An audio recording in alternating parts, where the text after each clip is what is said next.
Shalom pagi bersama tundukkan kepala. Sungguh kami bangga memiliki Allah yang hidup. Kami bukan menyembah pada Allah yang mati, tapi karena Engkau hidup. Kalau Engkau hidup, kami sudah merasakan kasih-Mu yang begitu besar yang Kau berikan hidup kami.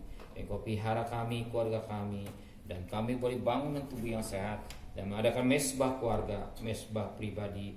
Kami rindu juga untuk mendengarkan renungan firman-Mu. Terima segala pujian penyembahan, dan kami naikkan doa syafaat kepada Tuhan. Roh Kudus, urapi hamba-Mu, urapi kami. Haleluya. Amin. Shalom pagi bersama Tuhan. Mari kita baca Yeremia pasal 49. Yeremia pasal 49 ayat 34 sampai ayat 39. Yeremia pasal 49 ayat 34 sampai 39 mengenai Elam. Firman Tuhan yang datang kepada Nabi Yeremia mengenai Elam pada pemulaan pemerintahan Sedekia Raja Yehuda. Begini firman semesta alam, sesungguhnya aku mematahkan busur Elam, yakni inti kekuasaannya. Aku akan mendatangkan atas Elam keempat angin dari keempat penjuru langit, dan akan mencerahkan mereka ke segala mata angin itu, sehingga tidak ada bangsa yang tidak kedatangan orang-orang yang berserahkan dari Elam.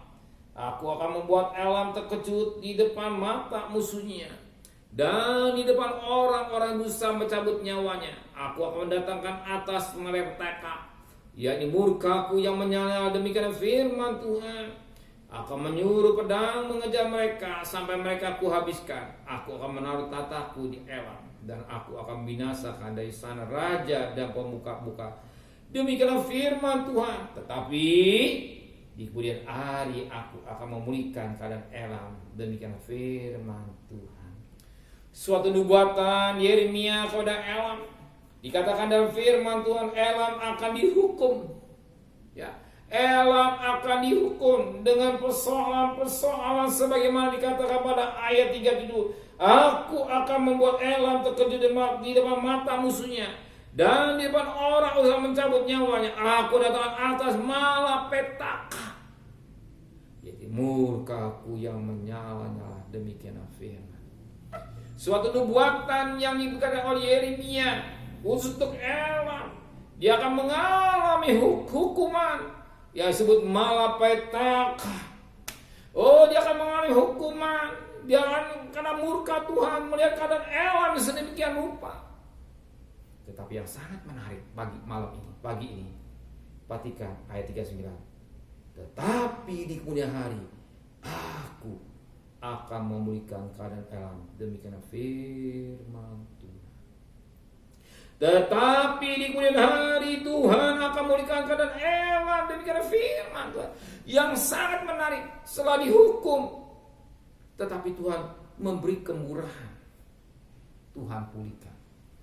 Tuhan pulihkan. Ini yang sangat menarik. Kapan terjadi pemulihan? Kalau Elam mau bertobat. Ya.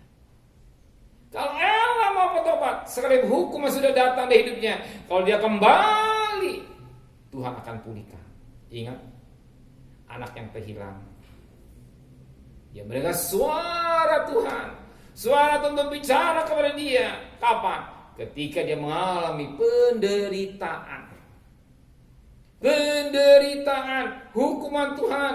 Dia berfoya-foya dengan pelacur-pelacur. Dia habiskan harta, dan akhirnya dia penderitaan ketika makan bersama babi. Dia sadar. Dia pulang kepada bapaknya, dan terjadi suatu pemulihan. Ya, terjadi pemulihan. Bapak yang memeluk, makanya memberikan jubah baru, diberikan cincin yang baru, diberikan kasut yang baru, bahkan ada penyembelihan. Anak lembu. Luar biasa. Terjadi pemulihan. Kapan? Ketika anak itu kembali pada bapaknya. Demikian juga Elam. Ketika dia kembali kepada Tuhan, Tuhan juga pulihkan. Jadi kau saudara, ingat firman Tuhan anak terhilang ini. Satu contoh yang sangat baik. Dia tinggalkan bapaknya. Dia malam babak belur.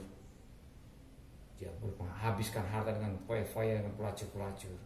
Dan akhirnya dia mengalami hukuman Allah, dia makan dengan bersama babi, itu pun berebut.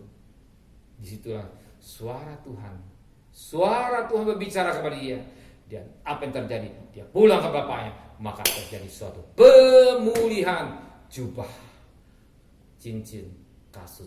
Berjalan hidupnya diubah oleh Tuhan, nikahnya ditolong oleh Tuhan, kehidupannya dipulihkan oleh Tuhan. Tuhan memberkati kita semua. Amin. Kasih sayang Tuhan tetap nyata. Engkau Allah yang penuh belas kasihan. Sekalipun manusia sudah jatuh dalam dosa, kalau dia kembali kepada Engkau, Engkau tidak membuang. Engkau pulihkan kembali, Engkau peluk dengan kasih sebagaimana Bapa sayang kepada anaknya. Dan Engkau pulihkan pakaiannya, jubahnya, cincinnya, kasutnya, perjalanan hidupnya, nikahnya, bahkan kehidupannya Engkau pulihkan Tuhan. Biarlah kami yang hadir lewat doa pribadi atau mesbah pribadi, kami ingatkan, kami tidak mau main dosa. Kami lekat selalu dengan Tuhan. Kalau kami lekat dengan Tuhan, kami percaya Engkau tidak akan membuang kami. Bagian pokok dengan cara, di luar Engkau kami tidak bisa berbuat apa. Tetapi kami dekat dengan Engkau, kami bisa memohonkan sesuatu apa yang jadi kebutuhan kami Tuhan. Sucikan hati dan pikiran kami. Terima kasih Bapa. Sebentar cari nafkah, antar kami pergi dengan selamat, pulang dengan selamat. Kembalikan kami pada besok pagi dan tubuh yang sehat, dengan tidak kurang satu apapun juga. Berkati Bapak Presiden, Wakil Presiden, para Menteri, para Gubernur, para Bupati, para Wali Kota, para Camat, para Lurah, para RW, para RT, para medis, para relawan, para TNI, para Polri, para mereka yang bekerja garis depan Tuhan. Berkati kesehatan yang prima sebagai pejuang-pejuang yang gagah perkasa. Pelihara keluarganya sebagaimana pelihara. Dan patut kami berterima kasih Tuhan, Engkau sudah dengar doa-doa bangsa kami Indonesia. Engkau dengar doa-doa umat-Mu. Dan kami bersyukur yang sembuh semakin banyak, tetapi yang sakit semakin berkurang, bahkan yang meninggal semakin berkurang, bahkan juga vaksin ini berjalan dengan sempurna. Tuhan, terima kasih Bapa di surga. Saudara kekasih, terimalah berkat nikmat dari Allah Bapa, cinta kasih sayang dari Tuhan Yesus Kristus, dan berkat Roh Kudus nyata saudara hari ini sampai Maranatha. Tuhan datang, yang cinta Dia katakan amin. Tuhan memberkati.